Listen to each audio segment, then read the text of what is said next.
Here's 2007 Acura RDX, and it is making this very odd noise coming from the lower dash on the driver's side. The dealer could not figure it out, and it happens just not even when turning on the car, the engine just putting the power on with the AC off.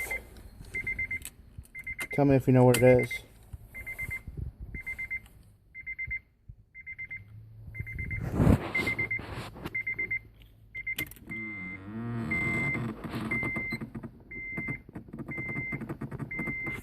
That noise just goes on and on and on.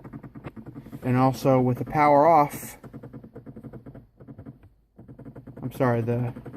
with the AC off, makes the same noise. What is that noise? The dealer could not figure it out.